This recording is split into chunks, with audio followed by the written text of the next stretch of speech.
आज हम चर्चा करेंगे शिव प्रसाद सिंह के उपन्यास नीला चांद की, जिसका प्रकाशन वर्ष 1988 है। इस उपन्यास की खासियत ये है कि इसे व्यास सम्मान, शारदा सम्मान और साहित्य अकादमी सम्मान तीनों प्राप्त है। यह उपन्यास काशी पर आधारित है। इस उपन्यास एक महत्वपूर्ण प्रश्न शिव प्रसाद सिंह के उपन्यासों पर यह बनता है कि काशी पर आधारित जो उपन्यास थे इनके, जिसे हम काशी त्रयी के नाम से जानते हैं, तो काशी त्रयी में कौन कौन से उपन्यास आते हैं।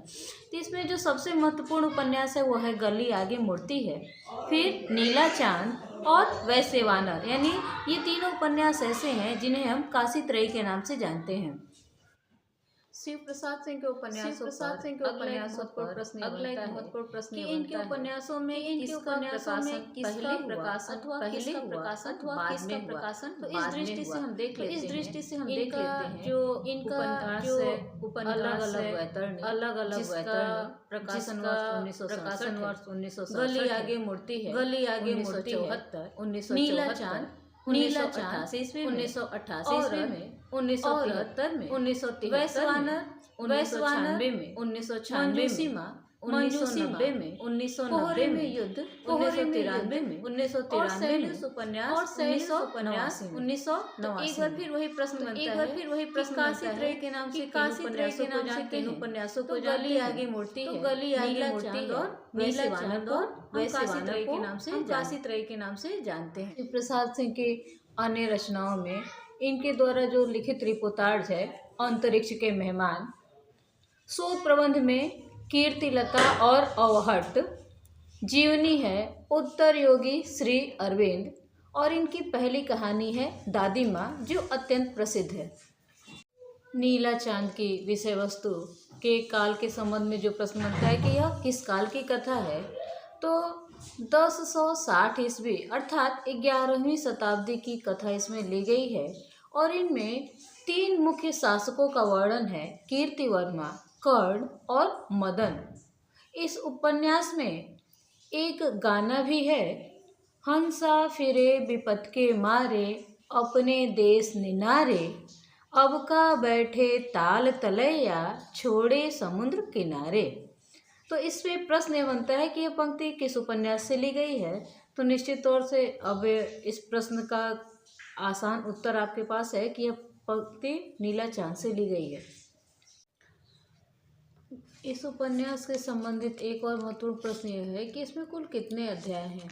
तो यदि हम भूमिका और नेपथ्य को छोड़ देते हैं, हालांकि नीला चांद की भूमिका अत्यंत महत्वपूर्ण है, तो अगर भूमिका और नेपथ्य को छोड़ देते हैं तो उसमें कुल 58 अध्याय हैं, जिनके नामों के संदर्भ में भी हम एक बार चर्चा कर लेते हैं। इसके 10वें अध्याय का जो नाम है ब्रह्मपुरी, जिसमें ब्राह्मणों की आस्था का प्रतीक एक ब्रह्म वाक्य दिया गया है, धर्म नादम तहाँ पाप मादम।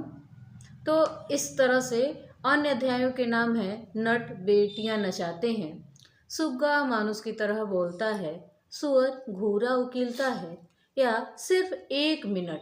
इस तरह के शीर्षक नीला चांद में प्रयुक्त किए गए हैं। नीला चांद की कथा वस्तु के लिए 3 प्रमुख ग्रंथों का सहारा लिया गया था।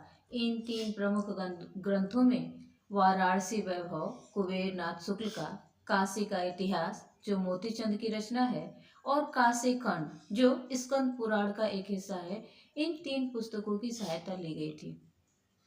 शिव प्रसाद सिंह की यह रचना नीला चांद जब प्रकाशित हुई तो हिंदी साहित्य के 2 बड़े विद्वानों प्रोफेसर विश्वनाथ प्रसाद मिश्र और प्रोफेसर कृष्णनाथ ने उपन्यास को पढ़ करके शिव प्रसाद सिंह को बधाई दी थी, और तत्कालीन सुप्रसिद्ध पत्रिका हंस में गिरिराज किशोर ने नीला चांद उपन्यास पर अपनी समीक्षा भी लिखी थी।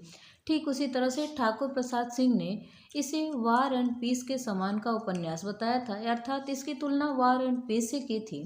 चंद्रवली सिंह ने इसे एक यथार्थवादी रचना की उपाधि दी थी।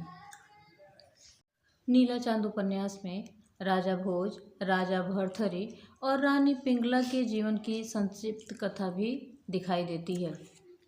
आइए बात कर लेते हैं उपन्यास के प्रमुख पात्रों की। तो नारी पात्रों में गोमती, शीलभद्रा, सुनंदा, बसंती, दक्षिणा और शीलभद्रा माँ मुख्य नारी पात्र हैं। बसंती नीला चांद की भी पात्र है और बसंती उपन्यास की भी, तो इसको ध्यान में रखना जरूरी है।